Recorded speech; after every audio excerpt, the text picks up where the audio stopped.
What's up everybody, Maran here for another My Week With video. So this week I've been driving the 2025 Chevy Equinox, and this in particular is the RS all-wheel drive version.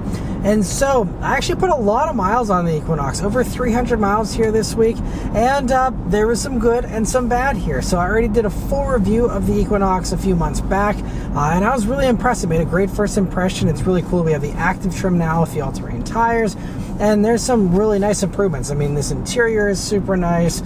There's a lot of good stuff here for the Equinox, and so that video has all of my coverage on, the basics of this vehicle. Now, as far as living with it here now for a week, the positives here, I gotta say, first off, it's, a really good amount of space here still in this Equinox, even though it didn't appreciably change compared to the last generation from a size standpoint or interior space standpoint. It doesn't matter because this is still a good amount of interior space. We have our forward-facing car seat with our large toddler here, and she, fits totally fine, and it's a really nice family vehicle in that regard. Another thing I really love that is notable is that this Qi wireless charging pad charged my phone the entire time. We actually did about hour and a half road trip each way, so about 3 hours total on the highway, and I put my phone in this charging pad the entire time, and it always was charging. And it also does a really good job of making sure the phone doesn't get too hot while it's charging. And the amount of car companies that still can't figure out how to do a decent wireless charging pad is just crazy. And so the fact that Chevy nailed this is something that's I think deserves some praise.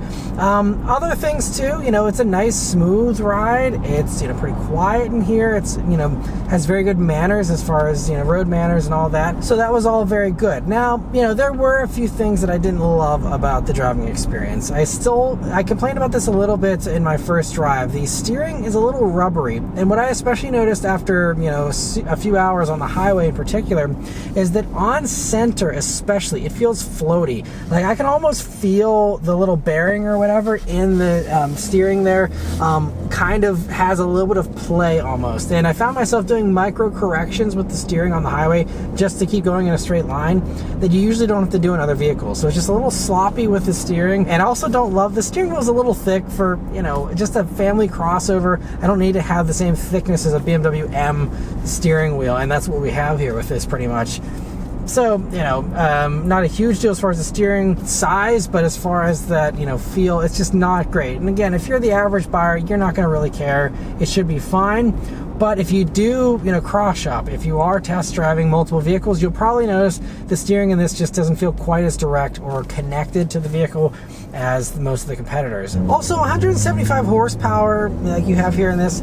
Also, it just feels a little slower compared to some of the competitors. So, a lot of the other competitors do a little closer to 200 horsepower.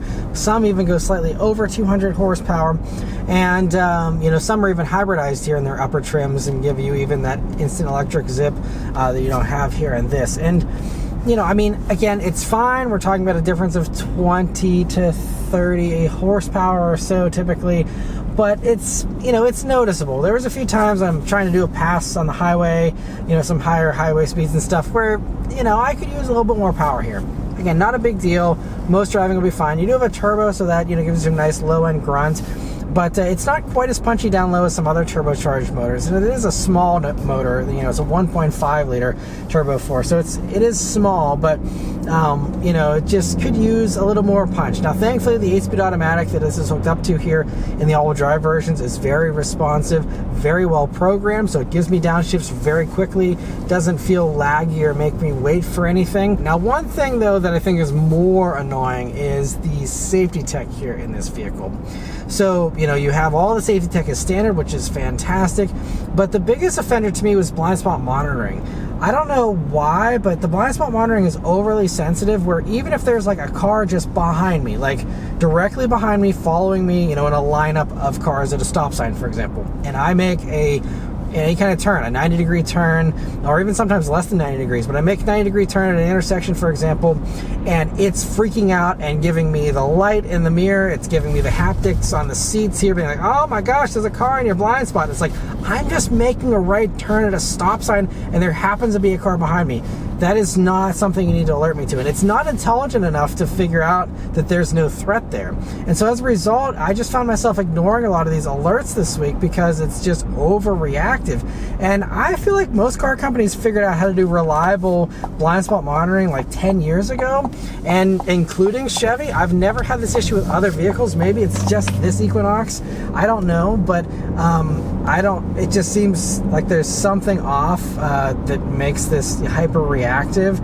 And so not sure what that's about. Definitely test drive one of these and make sure all that stuff works properly and doesn't annoy you, because if they're all like this, I mean, again, it's not the end of the world, but blind spot monitoring is a nice thing to have. You don't want to turn that off, and you don't also want to have to deal with a bunch of false alerts all the time. So definitely didn't love that.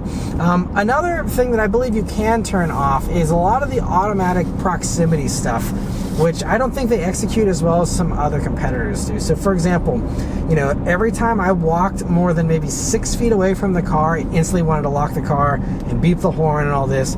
And sometimes I was literally just like walking over to my garage to get something and coming right back to the driveway.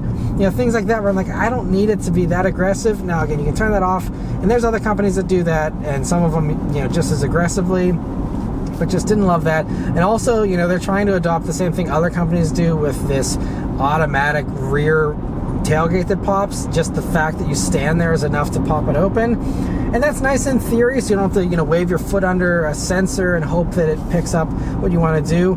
But because of that, it just meant that I was like in a race with the car to be like, all right, I gotta hurry up and run around the car fast enough before it pops open the trunk. And like even just walking at a brisk pace, it will still be like beep, beep, beep, and I'm like, ah, crap, it's gonna start opening up.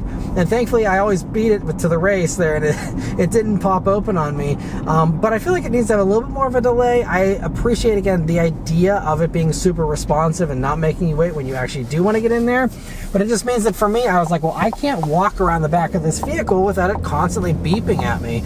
And again, you can turn it off or just walk around the front every time you need to circle the vehicle or whatever, I suppose. But there's other companies, that do the auto thing, but actually, wait for you to pause and stop your movement at least first before it initiates that opening sequence. And again, other companies do mess this up as well, so it's not just Chevy, but this is just them trying to like copy, I think, some of the other popular things other competitors are doing, but it's not executed quite as well as some of the other competitors, in my opinion.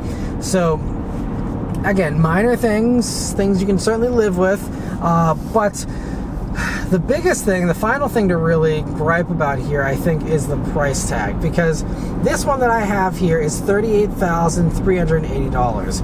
And, that does undercut some of the others that, in their top trims can end up, comfortably over $40,000, no problem. So there is a value to be had depending on exactly what, features you want, what, features you don't want. But like this one, even though this is an RS and, mostly fully loaded model, I still don't have any moonroof whatsoever. Not even just like a little one, it's like nothing. And there should be no way in this vehicle to have zero moonroof, especially in the top RS trim. It should at least throw in a small one, or better yet, the panoramic one as standard. And so like you can spend 38 grand on an Equinox and still not get any kind of moonroof. Same thing goes for the stereo. We have no upgraded stereo here. There's no Bose option or anything like that. And that is another thing where most of the others, when you're paying over 35 or so, you usually do get a branded stereo upgrade. And a lot of the others, those things might not be important to you, but it's just, the amount of stuff per dollar that you get. If you configure one of these the wrong way, or if, you're not careful staring at this spec sheet or whatever, the Maran on the dealer lot, you might end up with a vehicle that's like, wait, why doesn't this have this? Because they just, don't have everything just bundled together, I think, quite as simply as it should be. And so, again, minor things there, but, because of all these little gripes, and because of, the slight bit of power we're down compared to the other competitors, the fact that there's no hybrid option, all these things, plus the fact that, again, it's still not like super cheap compared to the others, it's still, it's a decent price that's, pretty comparable to those others out there. It makes this a hard sell. The last thing to mention here is the fuel economy. So these are rated at 24 mpg in the city, 29 on the highway, and 26 combined for these all-wheel drive versions. And in my driving here, which again, a large majority of it was highway, I've been averaging 25.7 mpg. So I'm right at that 26 mpg number pretty much, which is great. I'm at the combined figure, and I did about combined driving. I'd say maybe a little more highway, but I'm hitting the 26 pretty much. I'm happy with that. So it does live up to their claims. So that is good. That is a win. I'm happy to see that. But that is also still unremarkable. A lot of the others, even without hybrid versions, can crack into the 30s. You can't do that here with this, at least not with the all-wheel drive ones. But even front-wheel drive ones actually do 1 mpg less on the highway. They're 28, even with a CVT, and 2 less driven wheels, strangely enough. So, this is where you're better off going for a hybrid if you care about fuel economy. And most of the other competitors these days offer a hybrid option with much better fuel efficiency. And a lot of times they're not much of a price premium.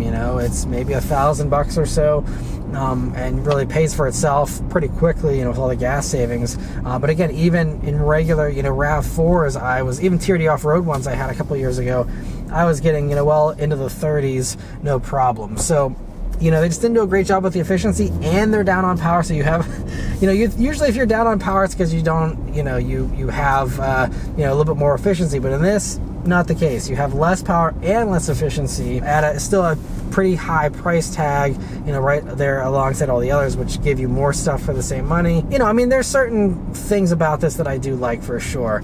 And, depending on your deal, if there's more discounts on these, more incentives, or there's just certain things about this that you like over some of the competitors, it's still a great choice. They did a really good job, improving these. It's just not my favorite. And this is such a competitive segment. There are a zillion options. I could talk for an hour about all the options and how they compare to this. And I kind of did that a little bit in my review, so definitely check out that here at the end if you want to hear more of my fleshed out thoughts on what it's like compared to the competitors. But bottom line here, it's a little less compelling now after, living with one for a week. It makes a good first impression, and I think there are still a lot of good things I like about it, but wouldn't be my pick, I think, if I was shopping in the compact SUV segment. But anyway, that's all of my thoughts here on the Equinox. Let me know your thoughts on it in the comments below. Huge thanks to Chevy for providing me here with the Equinox to review for you guys today. Yeah, thank you all very much for watching, and I'll see you guys in the next one. Take care.